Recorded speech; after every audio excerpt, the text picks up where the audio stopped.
Hello, everybody. Welcome to the tavern. I'm Spencer, And I'm Eli. and I just told him he had a small brain in Spanish, and this is Bardic Blunders. Um, No fuma español, por favor. yeah, okay, I don't know what that means.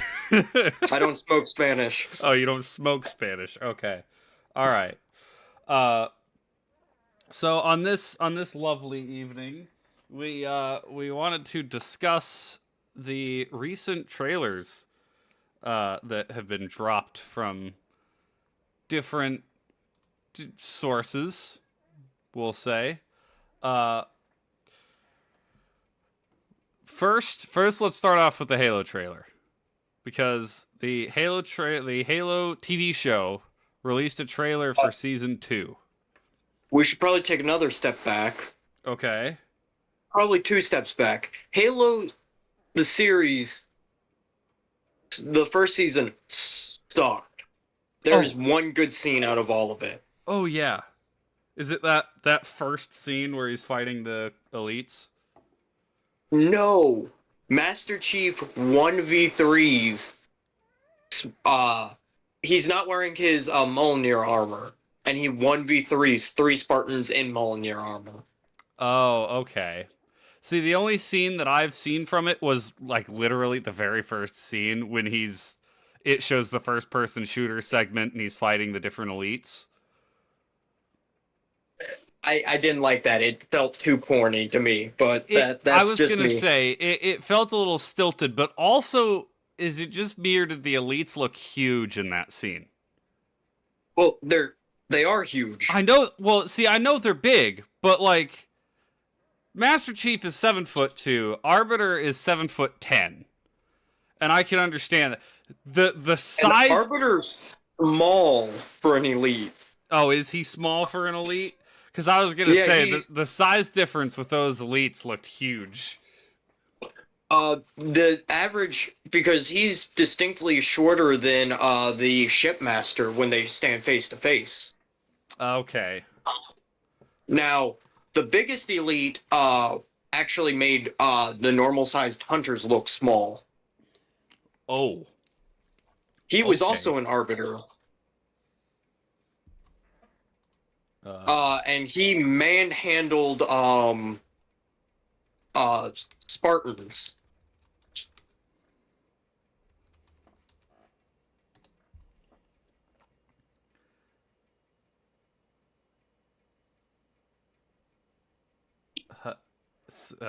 Halo elites are 10 to 12 feet tall. Well, that's not right because Arbiter is 7'10", so it's at least just short of 8 feet to.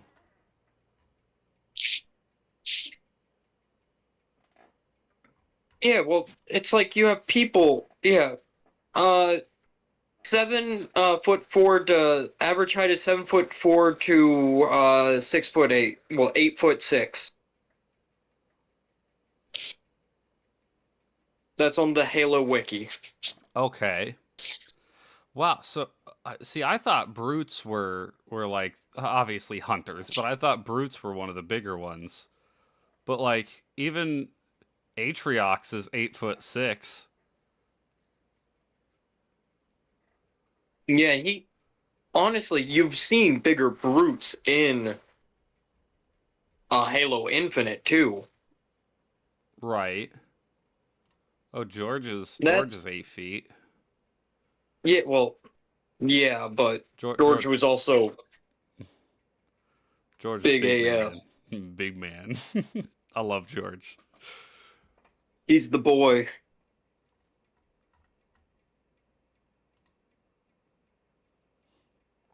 But anyway, so I guess I didn't realize how tall elites. Okay, yeah, that picture gives me a good idea.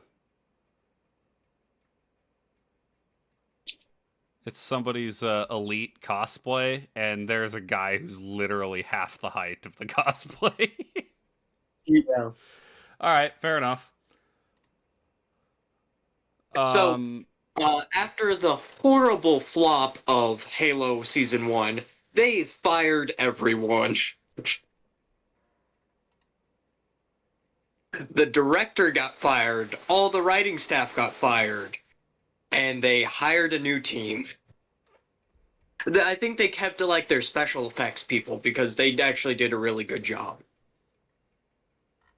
Okay, I never watched it. I was not super interested in it at the time, and then when I heard it sucked, I was like, yeah, I ain't watching this. So I can't really have input on. I had to watch the entire thing, and It pained you. It was painful. it hurt.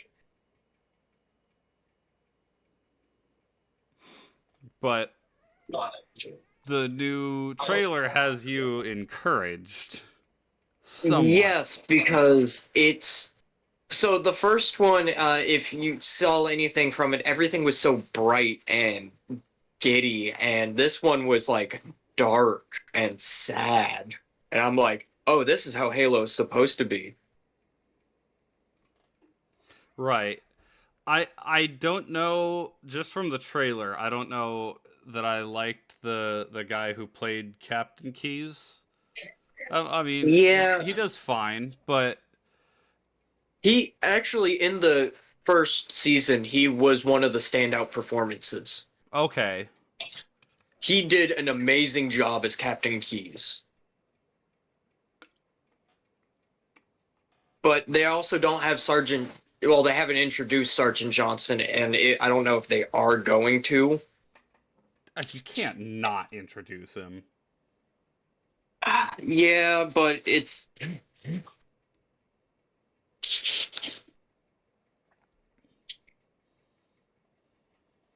this would be the season to introduce him because you're on Reach where Sergeant Johnson is, and they're going over the fall of Reach, and there's things like you. A lot of people were making the comments that you don't see Noble Team, and I'm like, what are you guys talking about? You absolutely saw a Spartan 3. Right. I So it's didn't like, notice any of Noble Team in the trailer. yeah, it was much more on Master Chief, but I mean, if they just didn't show Master Chief at all and just did Noble Team, I would just cry laughing. what was the so there was one Spartan. I might have to comb through the trailer just to see. But there was one Spartan who had it's a decal you could get in Infinite. That's like the Hawk, I think. Yeah, that's the Silver Team. That's their on-screen characters that they've added into the story. Oh, so that little emblem in Infinite is from the TV show. Yep. Okay. All right. Fair enough.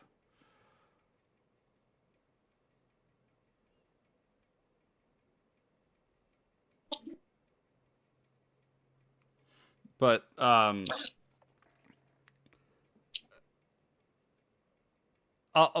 other question was, so this is as someone who is not super well versed in the Halo lore. I know Master Chief was on Reach. He wasn't active on Reach, was he?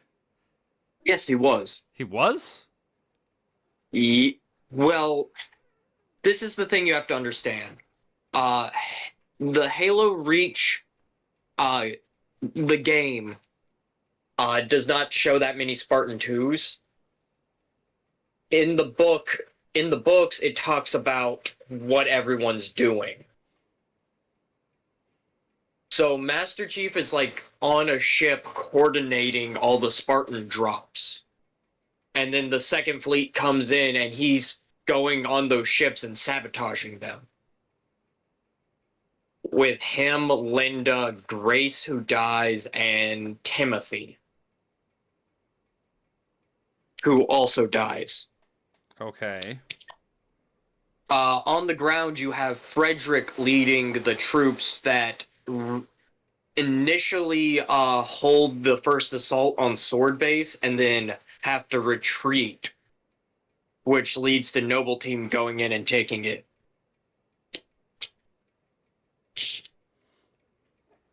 Okay. Because that's what I know in Reach. I don't remember where the Easter egg is, and I didn't see it when I played through it. But I know there It's is at a the point. very end.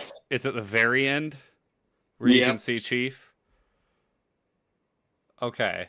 Yes. Because I knew he was on the Autumn, obviously, because Reach is like right before 1, right? So when they go into space and make that jump, it goes from that to the opening of Halo 1. Yeah, that's what I thought. So obviously Master Chief was there, like I knew that. I just didn't know he was active. That's why I Yeah, was confused a little bit. his armor gets messed up, so they put him in a stasis pod to repair his armor, is the whole thing. Oh, okay. Because Linda gets messed up bad. Like, super critical. But she that leads to a whole like series of books where Dr. Halsey is like going around and kidnapping Spartan 2s and using them to fight her own little war that she has going on against Oni. The books are a different monster. I was gonna say I am still confused about Halsey because I've never looked up any of the outside stuff, and she only shows up in Reach, right? Halo Reach, Halo 4, Halo 5. Cool. Haven't finished either of those. Um, yeah, she's so basically she kidnapped a bunch of kids, you know that. Yes, she was the one who helped start the Spartan program, right? And she's what Cortana was modeled after. She didn't help start it. She was the one who did all the work for it. Who's the other? Because isn't there another? There's two men that help out. I was gonna say. Go ahead. One is Lieutenant Keyes, who later becomes Captain Keyes. Miranda Keyes? No, Dad. The original Captain Keyes. Okay. Jacob Keyes. He is the original one who goes with her and picks up all the kids. Okay. Then you have Sergeant Mendez, who turns them into soldiers, and he's a former ODST. Is it him? Because I watched a short the other day that was like, it was one guy saying nothing he could do could make up for what he did to those kids, but he's going to try everything he can. What was that? Oh, Mendez? No, Mendez dies on Reach. I think it was Captain Keyes who said that because he was very remorseful of what he did. Okay. I remember watching that short and I was like, I don't remember who it was about because that was a few days ago now that I watched that, but I'm not I'm not super deep into the Halo lore. I know about what the games told me, and then after that it's there's not a whole lot there.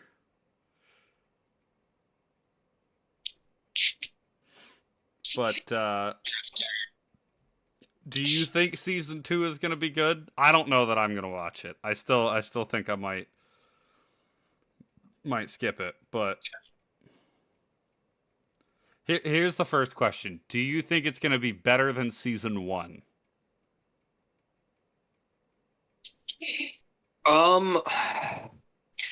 It's pretty hard to go down from season 1.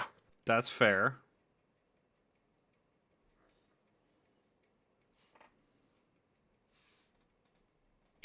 So you can really only go one direction.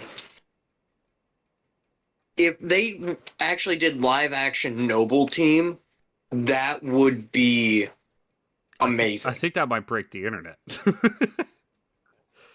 Because if you did Noble Six, like even if like Chief met Noble Six, that would be even cooler. Because they're not gonna bench that actor who the Master Chief actor didn't do a bad job. It was just the problem of he had a bad writing staff and a bad director.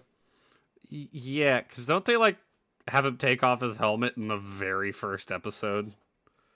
Yeah. And then he spends 90% of the show without his helmet on.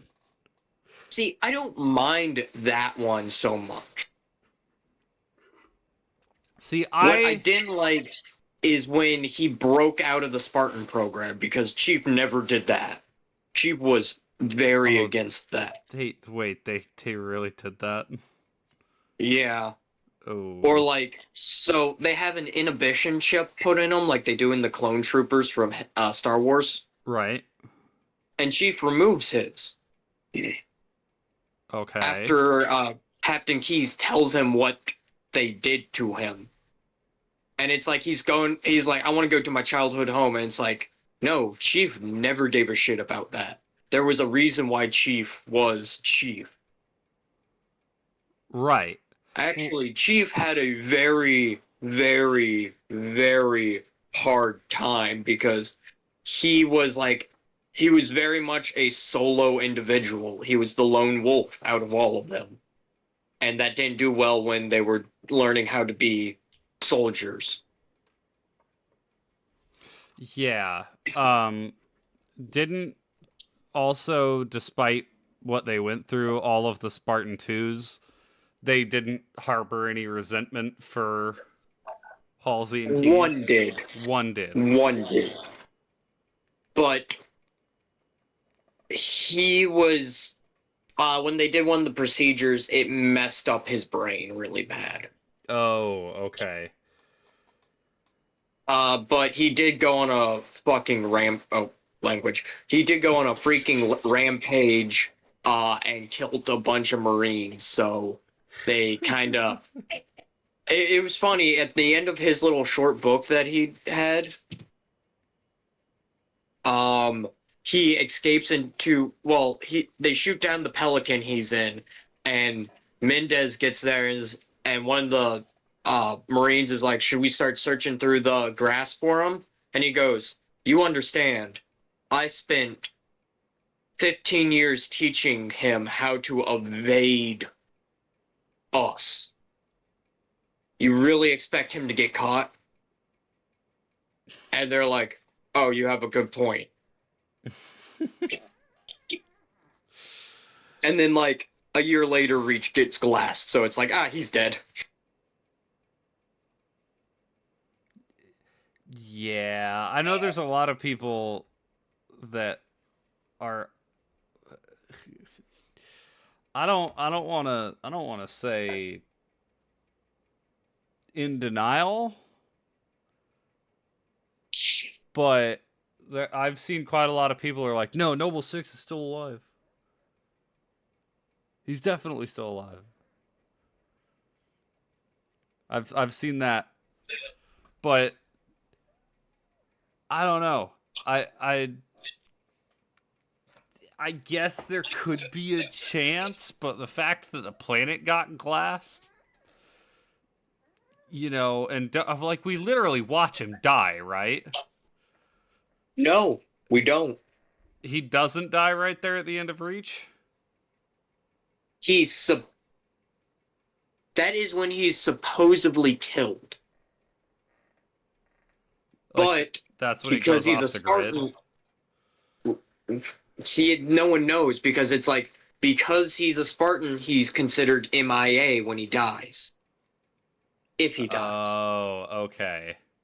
But it never shows him dead. You never see his body.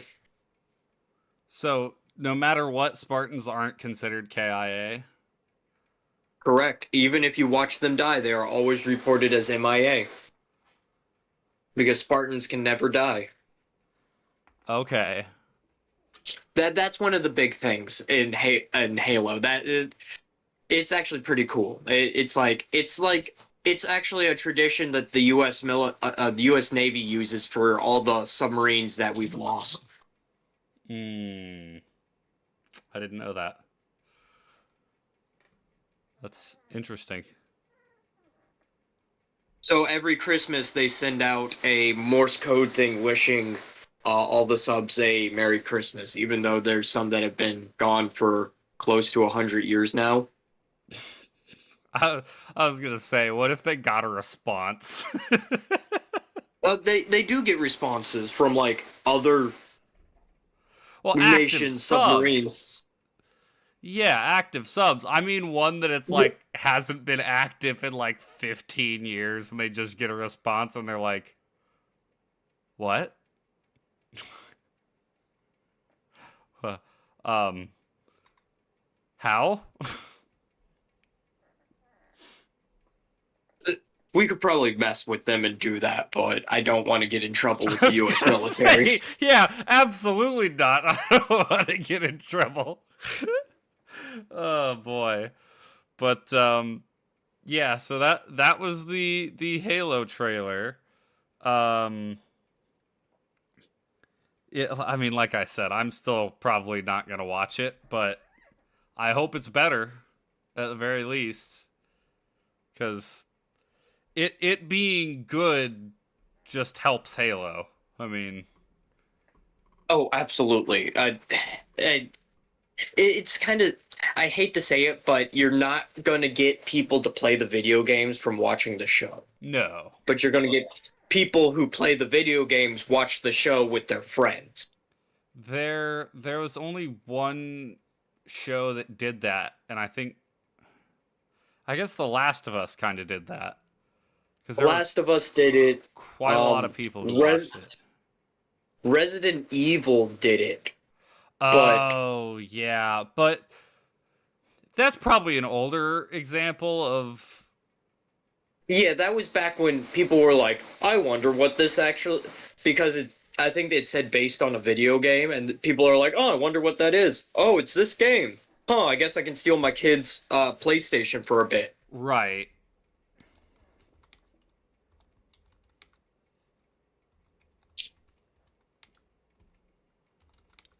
But yeah, typically I think we've started to enter a time when people are figuring out how to make a video game movie or TV show. Oh, that was the other one, Arcane, the League of Legends show, and the number of people that, that went and played League after they watched Arcane and were like, "This is terrible. I hate this." Yeah, That was so funny. They're like, "Why do people play this?" And we're like, "I don't know." no one knows. We're just here. But yeah, for the longest time, like I guess the Silent Hill movies are liked, but I'm not a horror movie guy, so The Witcher was a good TV show.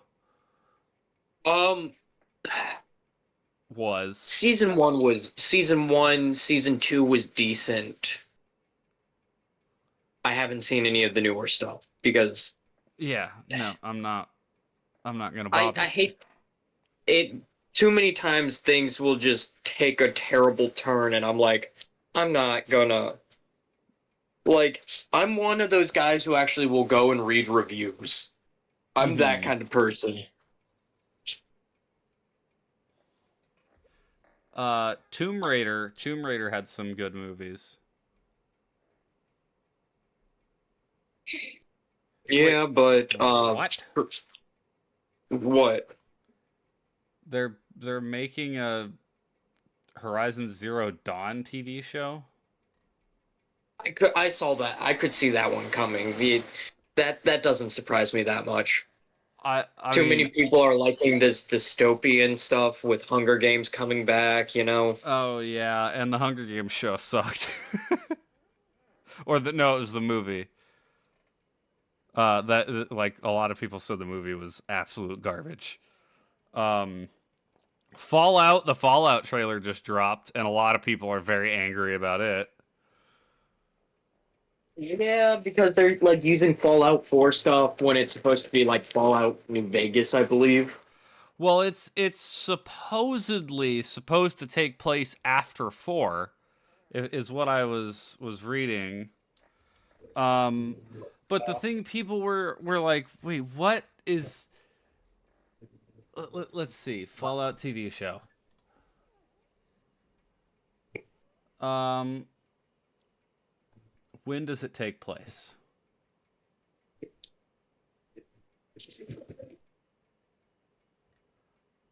Yeah, thanks. That's freaking helpful. The show depicts the aftermath of a nuclear war in an alternate history of Los Angeles, California, United States, in a 1950s retro futuristic Earth. Yeah, duh. Like, no crap. I want what year it's supposed to be set in. Yeah, if this is my thing, if these games are done correctly, if these shows are done correctly, it's such a boon. But if they're done poorly, it hurts that game so much.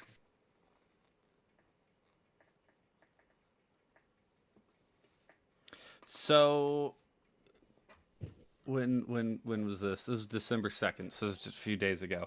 So it has not been specified when the show is supposed to take place, I guess. Uh unless the trailer did and I just, I haven't watched the trailer yet, which I probably should have. Uh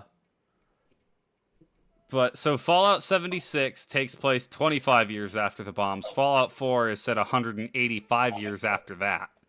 So I guess the question is, where is it set? Because I think the thing people were irritated about was the overseer of the vault, who's like the head guy of the vault, was Yes, I understand that. I have mutated. played a Fallout game. Oh, you have played a Fallout guy. I didn't realize. I have played. Listen, this is going to sound horrible. I have played the original Fallout game. I have played Fallout 2, Oh, and I have dude, played Fallout 4. the original 2 Fallout games are awesome.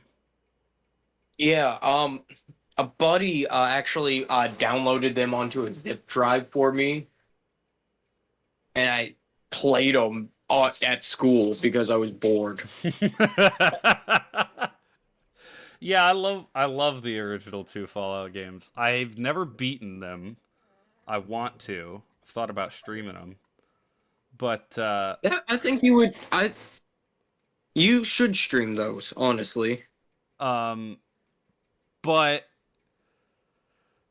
the my favorite one is Fallout New Vegas, hands down.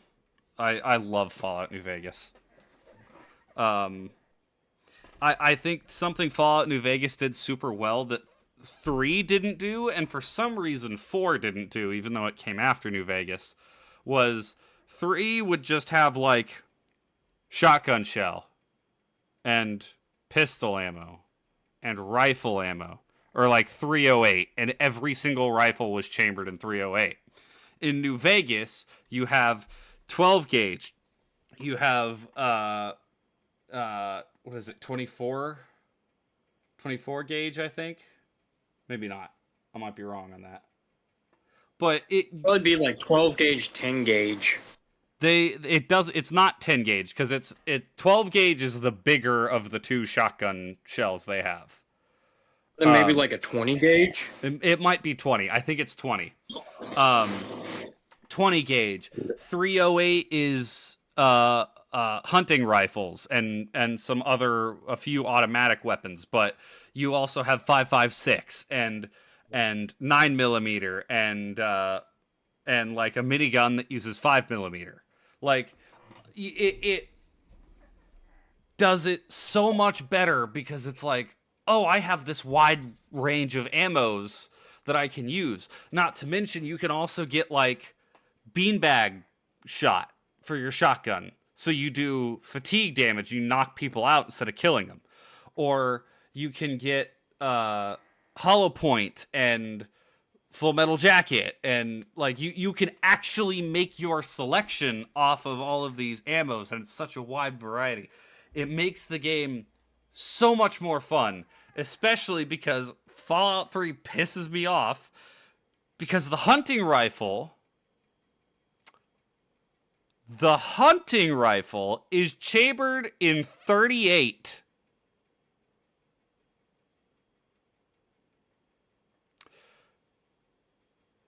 For anyone who does not know guns, 38 is like used to kill snakes. It's like snake shot. Like it's worthless. Do you want to get shot with it? I wagered to say I could survive. Like you shoot me somewhere in the chest region and there's a good chance that I'm able to survive it. Like, but it's like it's so weak, and in New Vegas it has punch because it's using 308, and 308 is so much stronger than 38. So there's things like that about 3 that peeve me, and then 4 doesn't necessarily go back to the way 3 did it, but it is just like shotgun shell, and then the hunting rifles in 308, and then it does have 5.56, but it doesn't give you the same variety of ammo. And that's just one of the many reasons why I like New Vegas as much. But that was just a small Fallout rant that we can now get back on track. And to our next topic.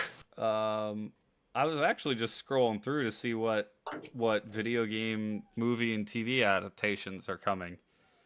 So Halo is in February of next year. Fallout's in April of next year.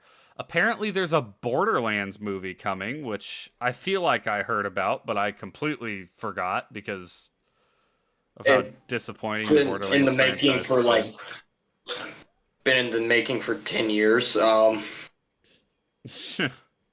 Sonic the Hedgehog 3 is coming out next year? Well, okay. I at least have my one movie theater appearance for the year there.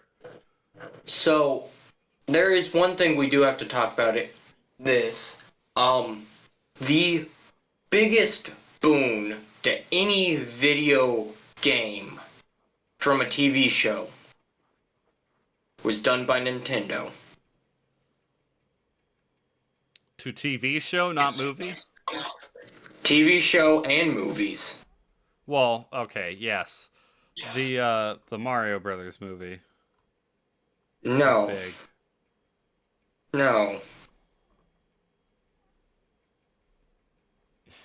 Pokemon. Oh, yeah. But They made a video game. They made a video game and didn't know how to advertise it, so they made an anime. Yeah. And then made a card game. I was going to say, Pokemon is kind of in its own class because you had people who watched the anime who didn't play the games. Or watched the anime and played the games but didn't play the card games. I dabbled in the card game whenever I was a kid just because my older brother had a bunch of Pokemon cards. But I never really got into it. I loved the video game. Oh man. The Pokemon Pearl was my first one, and I loved Pokemon. But then even if you want to talk about the more recent trend of movies, Detective Pikachu. Yeah. I still have not seen that movie. I want to watch it so bad, but it's one of those that it's like, oh yeah, Detective Pikachu, I need to watch it, and then I never watched it. So it's the same thing. I have Spirited Away, and I need to watch Spirited Away, and I keep forgetting to watch it. This is really funny because I just had a huge argument at work over what's better, current anime or classic anime, and I could not remember Spirited Away. Oh yeah, Spirited Away was 2000.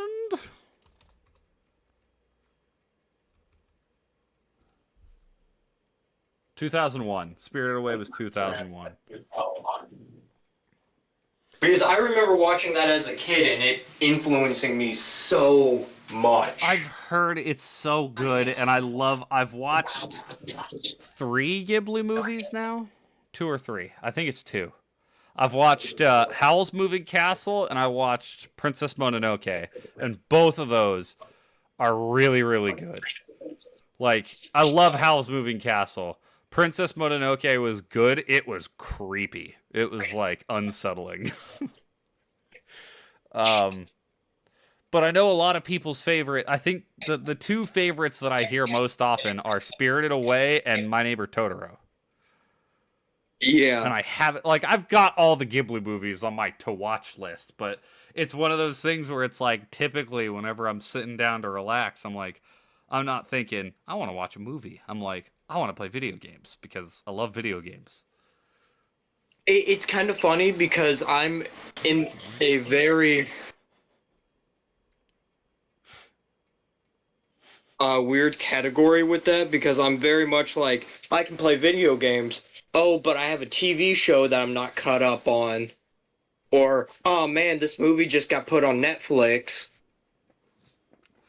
Yeah, I do all the time where I'm like, oh, I just got off work. I can watch a movie, and then I like come in and sit down and don't do anything for like an hour, and then I'm like, now I don't have time to watch a movie, so I might as well just play some video games for a little bit.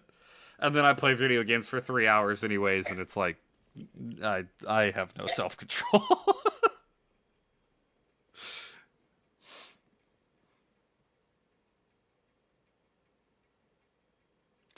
But anyways, so we did have another trailer we wanted to discuss. Wait, they're making a BioShock show? Oh, a Okay, I'll movie. have to watch that one.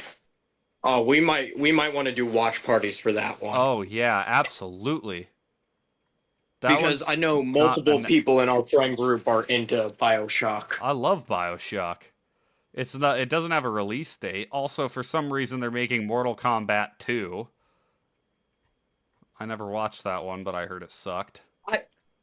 I I don't agree with that. I actually enjoyed Mortal Kombat. I watched it.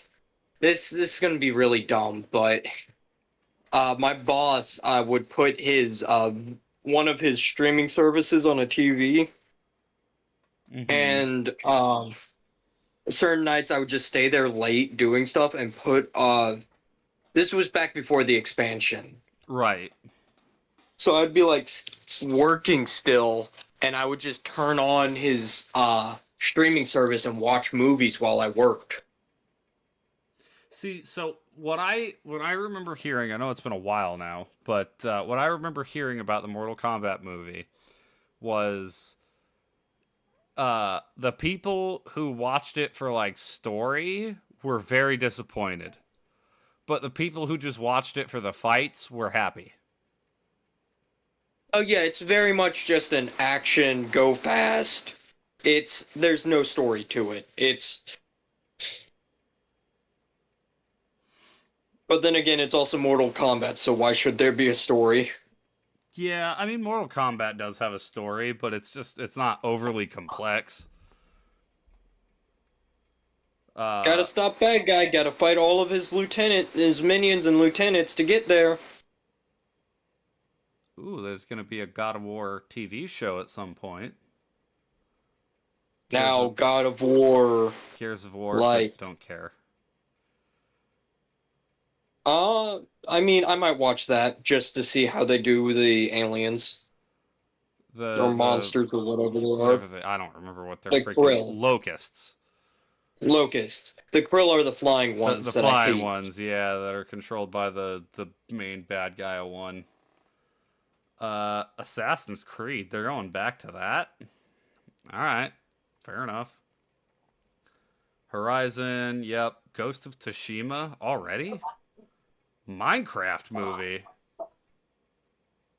I was gonna say, there's been talk of that since like 2014. Detective Pikachu 2, Metal Gear Solid. Okay. Uh, No, the other one we wanted to talk about, the other trailer we had in mind was the GTA trailer, GTA 6. It was supposed to drop this morning at 9, and Rockstar did pulled a sneaky one on all of us and just dropped it last night. And Oh, like what 343 did with Halo. yeah, pretty much. Except this game probably won't suck. Yeah, that is true. But the GTA 6 trailer, for one, I've got to say, it's already at like 95 million views. It is ridiculous. Yeah, 95 million. That's where it's at in a day. 95 million views. So yeah, people are hyped for that game. Just the couple of things I noted from the trailer. First, oh my gosh, it looks incredible. It is one of the best looking video games I've seen. Like, I typically go for the more stylistic games, like Borderlands or, things like that, where it's like, yeah, Borderlands 2 looks really good, especially for its time now. And there are a lot of other games that I'm like, yeah, this game looks really good, even though it doesn't have, like, super realistic graphics. GTA 6 looks like real life, and that's a little scary.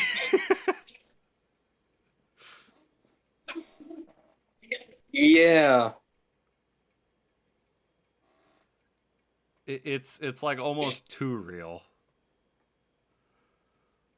But the most intriguing thing in the trailer that I want to find out about is the freaking alligator walking into the convenience store. No, that's a real thing that happened. That's a real video. I know. I'm aware. I wanted to see how closely it was to that video, or like if that's part of a mission or what. If that's just like a little thing that happens in game, like a side thing, that I'm intrigued. That was like, is that an alligator? Wait, I recognize this shot. But the other thing that I think is the most notable thing people have drawn from the trailer is release date 2025, which surprised a lot of people because they expected it to be here next year.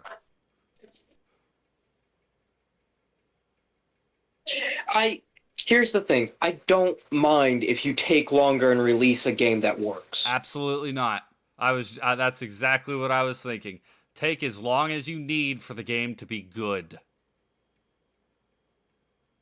What would concern me is if it got all the way up close to release date and they're like, hey guys, actually we're going to push it back by a year. That's when I would be concerned. But Rockstar also tends to take their time with games. That's why Red Dead 2 was such an amazing game. Red Dead 1 was such an amazing game.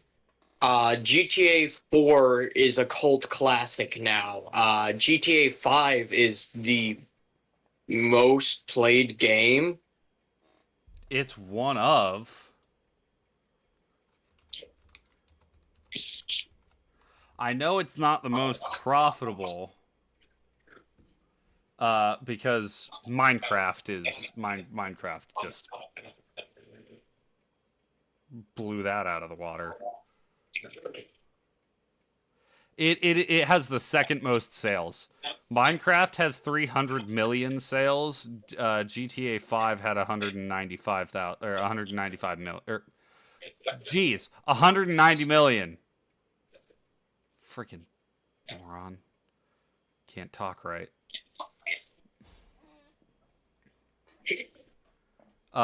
Yeah, they are the only two games to outsell Tetris. Yeah, which is a hard sell. That's a hard one. Mm-hmm. And I really think if GTA 6 comes out and is not buggy, you could probably see it beat GTA 5. Oh yeah. I won't go so far as to say it's gonna beat Minecraft because that's a 300 million's a lot of copies. A lot, a lot.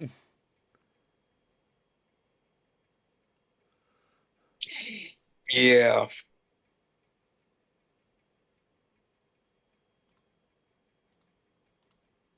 But yeah, there's a lot of people who are saying it's going to be objectively the best game of all time, and I'm like, don't go that far yet. Let it release.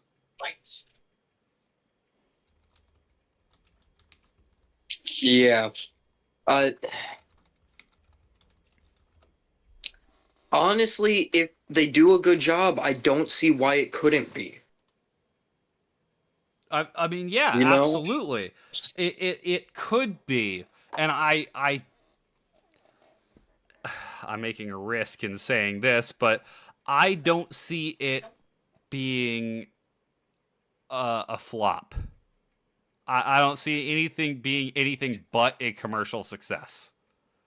And Yeah. I think it's going to be a good game.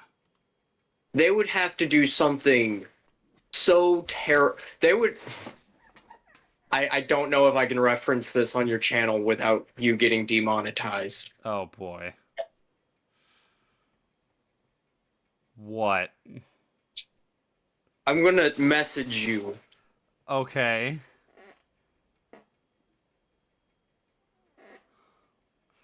What? Hit me I with sent it. it.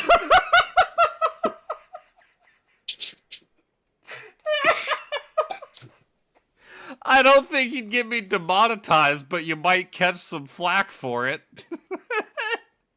They would have to make the Holocaust look like a kids' playground bad kind of thing to have this game flop terribly. Now, I still Holocaust bad. Don't do it. But they would have to make Hitler look like a good guy. I gotta convey the way that you texted me because you're like, I don't think I can reference this without you getting demonetized. I'm like, oh boy, what is this? And then I look down at my phone and just see Holocaust.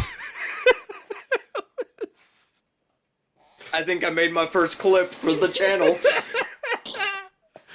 Oh my gosh, that will also be the first clip from Bardic Blunders.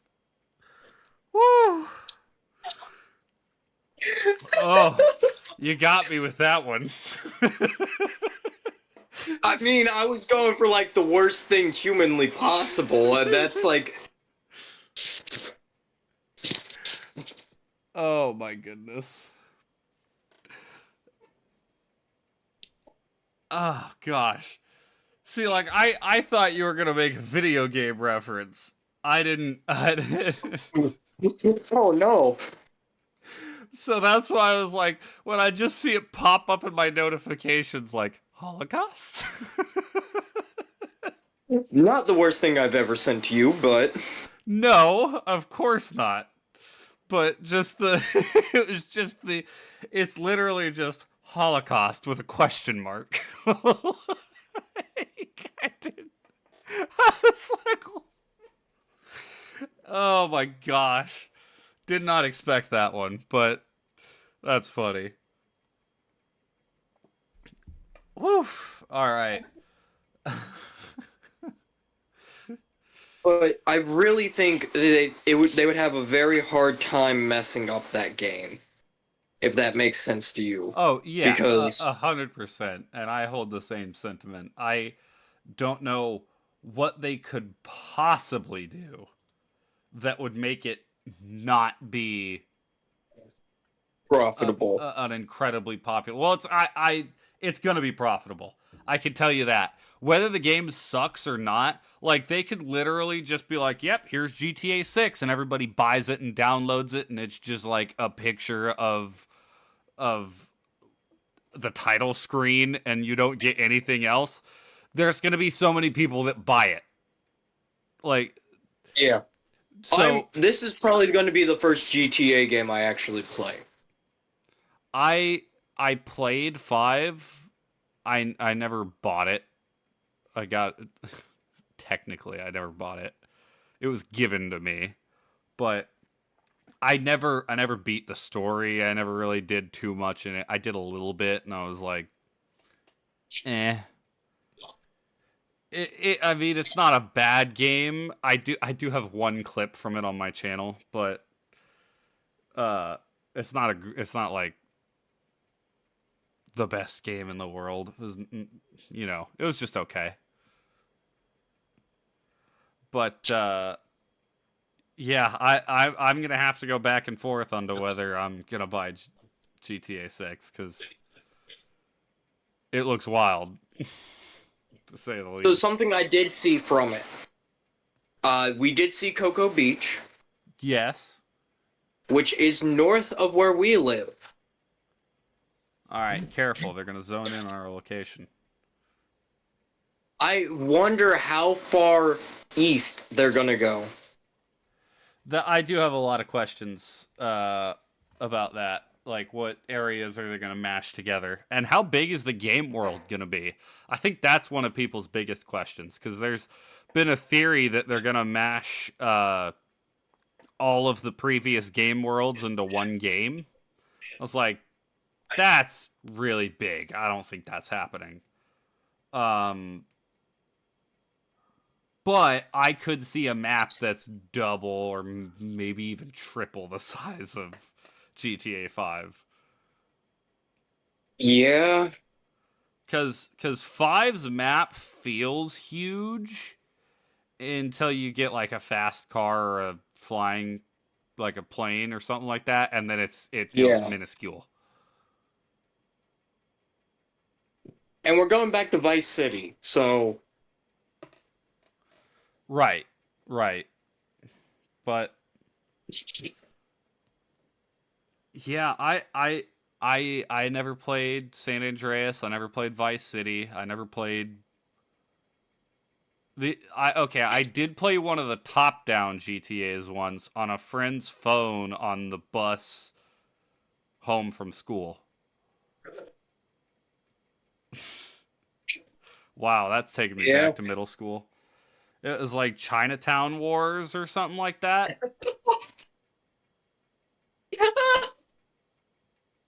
What? I know exactly what you're talking about. I think that's the top down one that was on the phone. I also know you could get the entirety of San Andreas on your phone, but that sounds like a nightmare.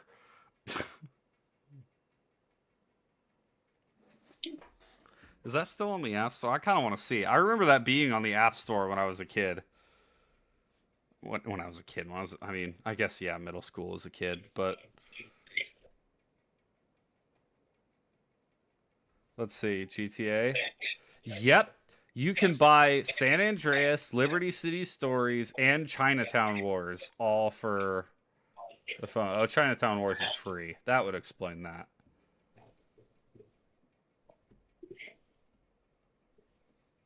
But yeah, you can, no joke, you can buy, you can buy Vice City as well.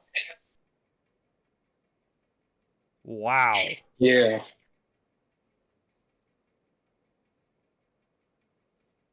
Huh. All right. Interesting. I don't know how anybody could manage to play a game like that on their phone, but, if you manage to do it, you're a better man than I.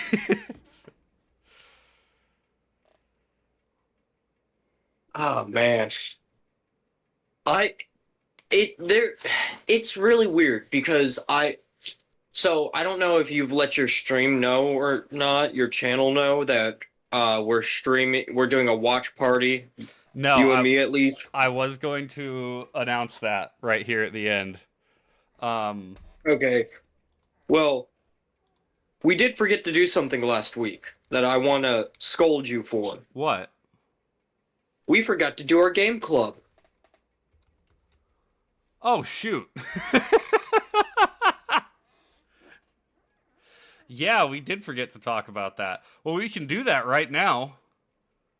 I mean, this is the Lamplighters first. League, I hated it. Yeah, me too. But my gripes aren't. This is gonna sound weird because when you get games like that, you want to make. It's a lot like playing D&D in a way. You want to make your. It's actually the opposite of D&D. Let me rephrase that. As a DM, you're trying to make your big bad last longer. Right. In this, you're trying to make the action as short as possible, and they gave the enemies way too much health, in my Yeah. opinion. It really felt like somebody making their first RTS. Not that's not RTS. What tactical? What do they call it? It's XCOM. It's like XCOM, Yeah. but it felt like Turn-based somebody. strategy. What? TBS. Turn-based strategy. Okay. TBS. Yes, that's the word I was looking for. It felt like somebody making their first one of that game. It really did. And that's not to tear down the developers cuz I don't like saying like, "Oh, this game sucks." Like no. It could have been done better. It, It's it the same gripe I have with A Plague's Tale, which is a loved game, but if they would have looked at Dishonored and then made A Plague's Tale, the game would have been so much better. At least the first one. I haven't played the second one. it's free on Game Pass and I've considered it. Yeah, but I got paid to play the first one, so That's fair. Uh yeah, I don't know. I wanted to get through more of it, and I ended up not streaming it. I was like, I don't want to stream this and then not like it, because that would be the worst. But yeah, I'm glad I didn't stream it because I don't know if that would not have been a good stream because I was not happy with the game.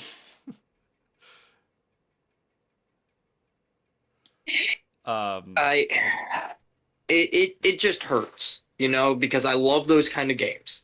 They have always been my favorite kind of. Actually, if we could make one of those games, but do it like in a different time period, like instead of having guns, you have like bows and arrows and stuff like that. That would be cool. That would be pretty dope. And like having to like use knights or even we could do in like Roman times if you think about it. That would be real popular. I was gonna say we'd have to be careful with the. I mean, I know Fire Emblem is a little bit different than XCOM and games like that, but it is still a turn-based strategy. Yeah. Well, but like if we did like Roman, you're playing Roman legionary squad, a Roman legionary strike team. I don't know what they have names for that stuff. I would have to go look it up. There's a legion. I don't Oh, you remember play a what cohort, I believe. cohort. That's that's one of the smaller ones. Man, I am good at this. At this, nothing in particular, just this. History stuff. I've brought up two historical things in one podcast. All right, Mr. Show Off. You got a history buff in the house. Yeah, sure. But yeah, all in all, do we want to create our own like grading scale for this? Sure, this one's gonna go in D tier. Yeah, we'll say D tier. I'm gonna have to make a tier maker. Yeah. Yeah, we'll say D tier. Because there were positives. I did like the abilities that they had. There are things done well, and I'm as somebody who wants to make games, I am super super lenient on uh on games like that. But Yeah, I did not like it at all it's as a player. I it's didn't get really into the story either. That was the other thing. yes, but it's like it's frustrating to me because I'm like I see the potential it has, and it's like it's just short. Like there's just a few tweaks. Like you said, the enemy's having too much health. If the enemies had just a little bit less health, like you don't even have to like cut it in half or anything. You drop their health points by an eighth, and it's gonna feel much better. And you have them deal an eighth more damage. Exactly. Because that makes your combat encounters faster and it makes them deadly and it rewards you for setting up traps. That's the whole point of XCOM 2 was because the original XCOM, I don't know if you've ever played either of them. I did. The I played the original first XCOM, not the second one. the first XCOM is a slog. Oh yeah. Yeah. I never ended up The, beating the first XCOM, but I did get a decent ways through it, and yeah, it was kind of slow. but XCOM 2 really helped that.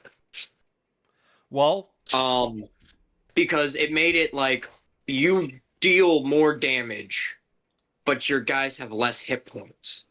And the enemies are easier to kill, so you can set up traps and wipe out an entire squad. But you have the problem of, oh, my sneak attack failed, basically. I'm in trouble because they're going to immediately alert for backup, right. which made it interesting because you were basically fighting a guerrilla warfare. So it was like, ooh. And it's like, oh, I have to go recover my dead teammate to get his loot. Right. You know what? Let's hope that Lamplighters League, if they make another one, that it gets a glow up in the second installment. Cuz I want it to be good. I want it desperately to be a good game. I hate when a game is bad. Not because it's like, oh, I wasted my time, but it's like, especially if I could see potential there, it's like, oh man, I wish this game was better because it's so close and I can tell someone put a lot of effort into it and it's just missing the mark. And that hurts me because Yeah, it's like that's it. what I'm afraid of doing when I start making games. Yeah, but of course there are going to be people who like that style of game. But the problem is, it's just like that's not my style of game. Right. But I guess now that we've reviewed our last game, we got to pick a new one. So let's take a quick browse. I did not even think of this. Yeah, no joke. I was waiting to get picked up from work, which is a story not that I should not tell on the podcast because it will probably get me in trouble. Yeah. So, anyway, and I remembered it sitting there waiting, and I was like, "Oh, we forgot. Oh no."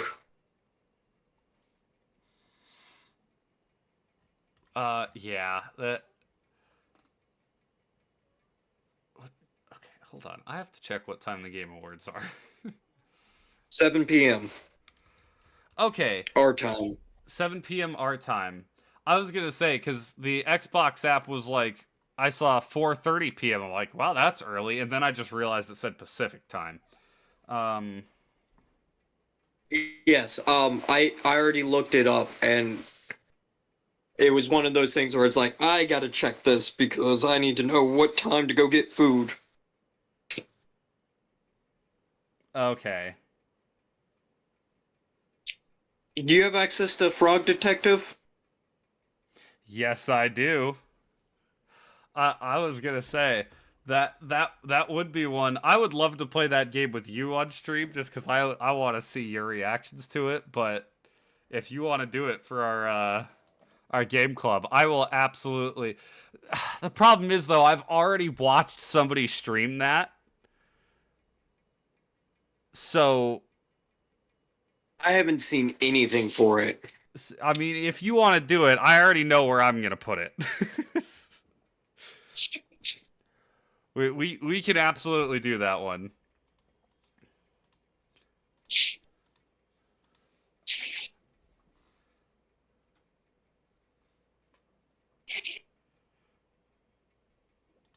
That's all that one. I was like, I've heard good things about the game, so let's give it a shot, you know? Right. Because I may hate this game. That's. I don't think you'll hate it. I think you'll enjoy it. Yeah, I was just looking at the games that were added to Game Pass, and there's one called While the Iron's Hot that I'm interested in, and I might play on stream. But yeah, absolutely. So, Frog Detective: The Entire Mystery is our game for the month of December. And Play along with us. I am excited. Play along with us. I will definitely be streaming it. I already had plans to eventually, but yeah, I'm cool with that. But I don't know that we have anything else, do we? I mean, we got to give our quotes. Yeah, the quotes, but I was just making sure there was nothing else before that. Oh, yeah. We're doing the Game Awards. We're stream along with them. Yes. So 7 p.m. on Thursday, we'll do the Game Awards. Um.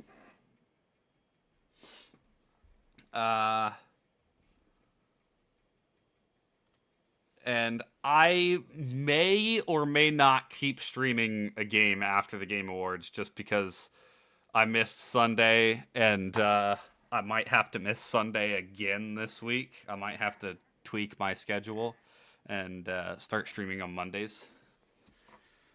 But stream through the week and be off on the weekend.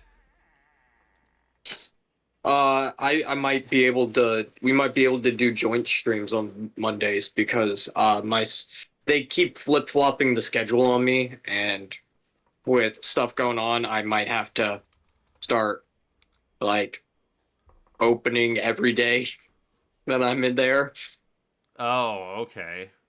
so I can get some stuff taken care of. That sounds terrible.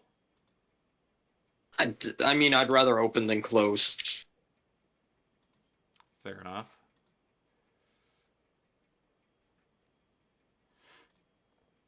But you got your quote for the week? Oh, I came prepared. Oh. Oh, you It's came a prepared. double quote. A double quote. Ooh.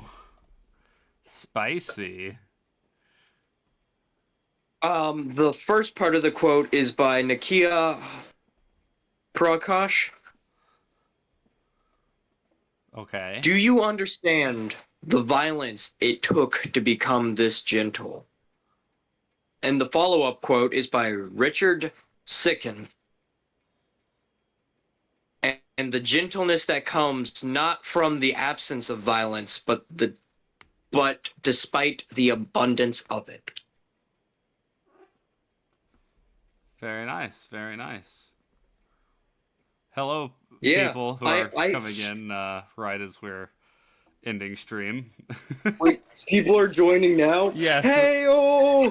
What's up? What's up, Gore? What's up, Jamin? welcome to the very end of our stream, our podcast. Oh, this dude has got the Rick roll. Rick Ashley on his.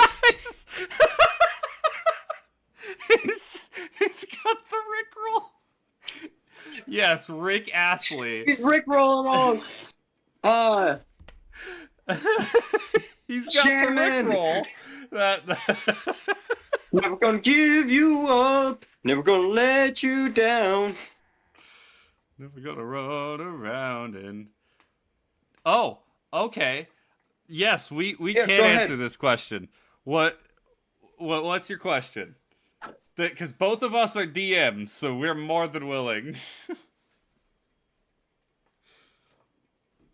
I have a tad bit more experience, but that means nothing in the world of DMing. Yes. So, just for the sake of listeners who aren't reading chat, Jamin has a question on D&D homebrew.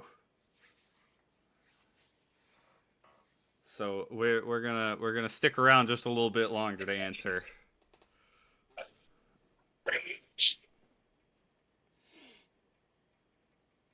Oh. I can even read my quote while we're waiting for him to type it out. But all good. Read it. My quote is from Cave Johnson from Portal. If at first you don't succeed, try a bigger explosion. Yeah. Oh wait, that's Chat GPT. Cave Johnson. Never mind. The real quote is: "Science isn't about why; it's about why not." Okay, I'm trying to make a Thri-Kreen queen, but I want to make it spawn Thri-Kreen in combat. Is there a way I could balance this? Yes, make them minions. I was going to say, immediately what my mind went to is make them minions. So, in 4th edition D&D, there was a rule for making enemies where it's like minions is what they were called. And it's basically just that creature, but it has 1 HP. There's 1 hit point. Everything else about the creature is the same. It deals the same damage. It has the same abilities, but it only has 1 hit point. So you can, if you use it right, you can make your players feel badass, because it's like early on in the campaign, it's like you throw goblins at them, and then the goblins start becoming easier. So then you can throw 50 goblins at them as minions, and they can wade through them and feel cool. And then later on in the campaign, you can start doing that with bigger things like ogres and trolls and everything. So and absolutely. Here's the thing. With that, you can also explain it in a game that their carapace has not hardened enough to make them resistant or tough and give them the extra HP. Also, here's the thing that'll help you, it'll help your players. When they pop in, have them pop in at the very end of the queen's turn, and they don't get an action until the next turn. So it gives your players a second to realize what's going on, where they need to position themselves, and how they should act. Right. It keeps them from being overwhelmed by the situation. Yep. Which normally doesn't happen in D&D, but... No, but whenever you do have something just spitting out extra enemies, it can get it can get out of hand quickly if your players don't play it right. So definitely keeping them from like just bowling over the players as soon as they spawn in is a great way to run it. Yeah, of course, dude, no problem. I mean, like I said, anyone at all, if you're running D&D and you have questions, like, I'm still relatively new. I just finished DMing my first campaign. We're in my second campaign now. Eli's been DMing for a lot longer than I have. But another I've been around the block a time or two. yes, you have run many a campaign. But another piece of advice I could give to anyone, both Matt Colville and Matt Mercer have made series on how to DM, and Mercer is more general with his series. Colville will go into detail about certain things, and I can tell you they helped me figure out how to DM, and they gave some great ideas. That minion idea is straight from Matt Colville. I will say that 100%. Straight from Matt And Colville. I have used it before. Actually used it 2 weeks ago. Yeah. That's one of the cool things is you don't even have to use it for goblins or any of that. You can just use it as a whole encounter system. Well, and it you don't have to use it sparingly either. You can throw it Yeah. in wherever, and it can spice up encounters. Especially I think my favorite use of it, Colville talked about it, was when his high level players were having ogres and bigger things thrown in front of them, and they're like, oh no, this is a dangerous, like, oh my gosh, we could really be in trouble here. And then one of them just cleaved an ogre in half in one hit. And not like their full turn, like it was one of their attacks from multi-attack. And they go, wait a minute, what? We're that strong? And it like clicks in the player's head like, oh, we've gotten a lot stronger than we used to be. Now these ogres that used to be like a whole boss encounter by themselves are nothing but fodder. So definitely, the minions are such a useful tool. And another thing is like always ask questions if you're not sure about something. We do have a Discord jamming. You can always drop a question in there. One of us will answer probably fairly quickly just because we're both on there all the time. I might have to throw out a new Discord invite link because I think the other one might have expired, but I can absolutely do that, and that's open to anyone. If anyone has D&D question, wants to pop into the stream, wants to drop it in Discord, absolutely. We actually, if in the Discord, we have a third DM. Yes, we do. So it's like we've got all kinds of people who will be more than capable of helping you out if you have a question. What's up, Finn? Finn is also one of our players. He is known for coming up with the craziest of things. Is there a good number of how many can spawn per turn? 1, 2, maybe 3? That would depend on how many players are in the party. I was just going to say, how many players are in the party? It'd probably match how many players are in the party. Yeah, I mean, heck, even because if you're minions, looking at like, it would depend on the level too. It's just, yeah, if you're looking at like 6 to 8 players, D4, do a D4. So they feel like they get lucky some turns. Or, well, at that point, probably just do a D6. But if it's a smaller group of party, if it's like a party of 4 or 5, do a D4. Because it forces them not to have to focus the queen. Or even, hey, I need to use an area of an effect spell on the minions instead of the queen. Yeah, exactly. And that it starts making them have to strategize. Like, okay, yeah, we want to sink it. We want to kill the queen. Obviously, that is the main goal because that's going to keep them from spawning. But at the same time, you can't just be like, well, let's just bum rush the queen and ignore everything else because all of a sudden, 3 turns in, you're swarmed. At least 3. Don't know how many characters or players we'll have since it's for a D&D club at a school you teach at. Okay. All right, cool.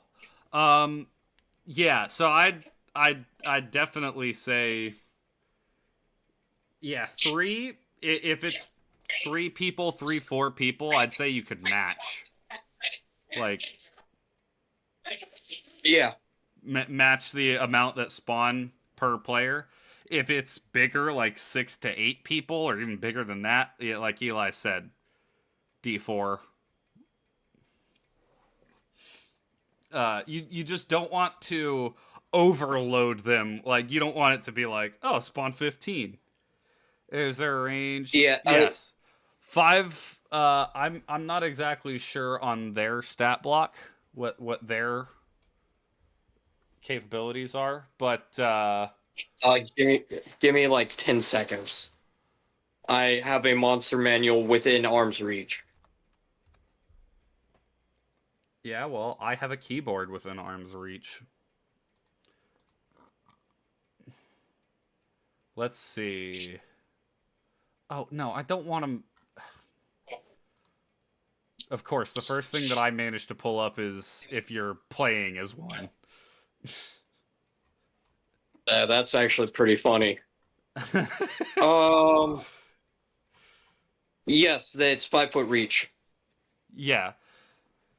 So, yeah, the 5-foot melee range, so they don't have reach, they don't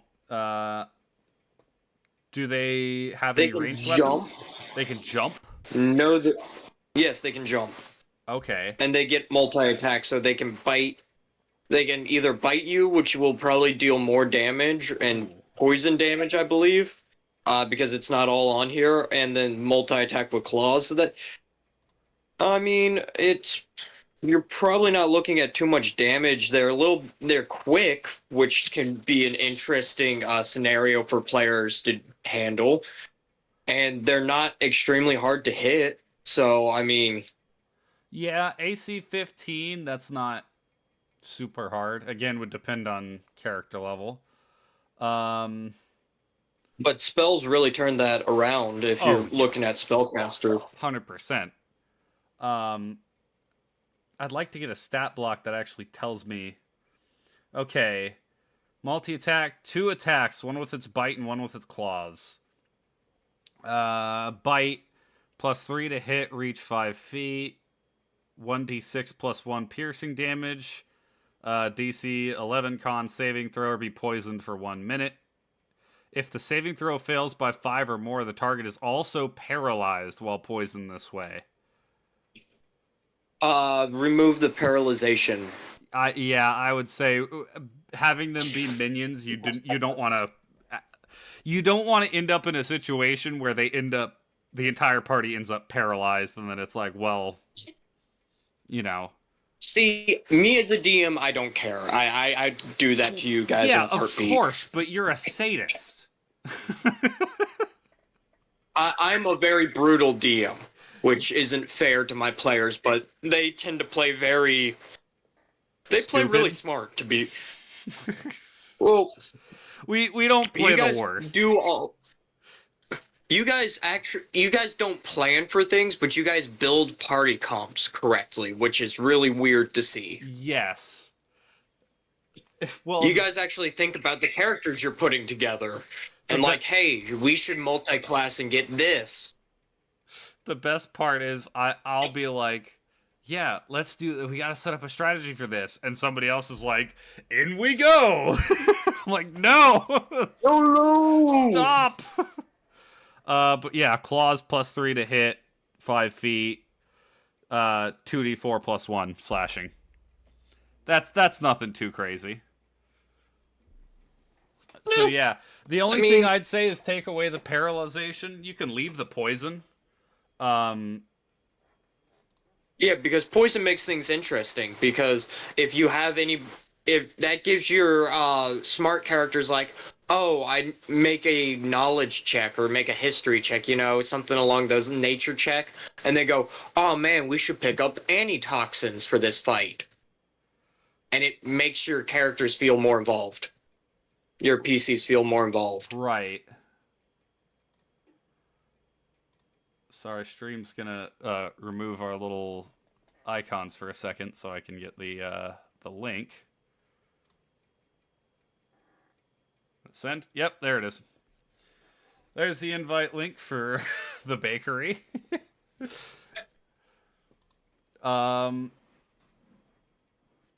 I mean, we could add a channel specifically for D&D questions.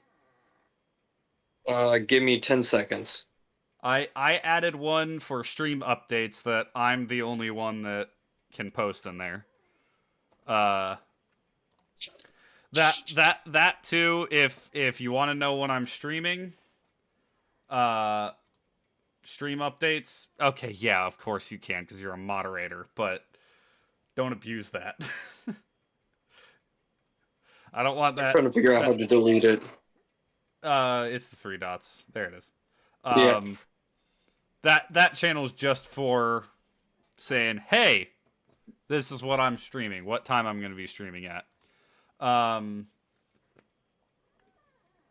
But yeah, if Eli will set up a questions channel for D&D, and we got at least 3 DMs. I don't know anybody else who's joined the channel if there's any DM experience in the audience, but I'm sure there are plenty of people that would be more than willing to help. It's going to be D&D questions and commentary. See, yeah, the queen having the ability to paralyze, that's fine. That makes sense. But you could explain the way you could explain it to your players is like their carapace isn't as thick, so they're weaker, and since they're newborn, they haven't gained the ability to paralyze yet. Their toxins aren't as powerful because it takes time for it to build up, Right. Stuff like that. They haven't matured yet, so there's a lot of things about them that are not normal. It's not up to the word I'm looking for with up normal standard, up to par. Up to par, yes, with the normal thrycreen. Mandibles haven't produced the correct toxins. Thrycreen. Yeah, exactly. Mandibles haven't produced the correct toxins. They just, it's not strong enough, well, whatever. This is definitely a science teacher. Because, I haven't heard the term mandibles in a very long time.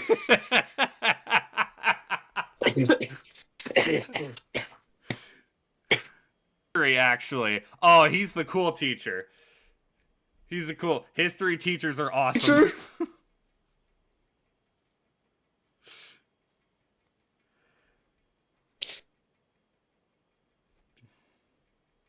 Wait, is that in Discord? Is what in Discord?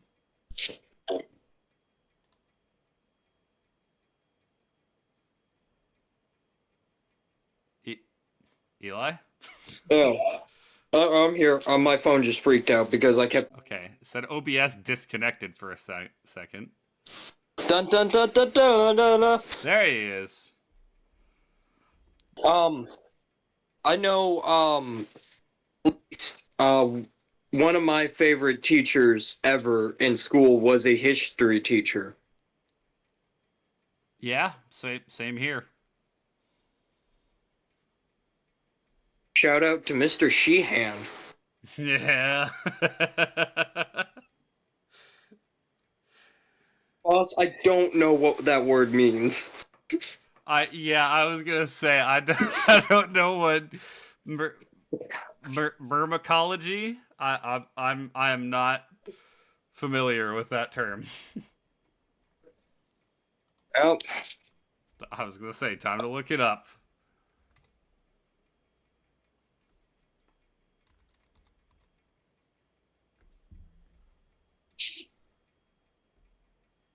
Oh, edema. Okay.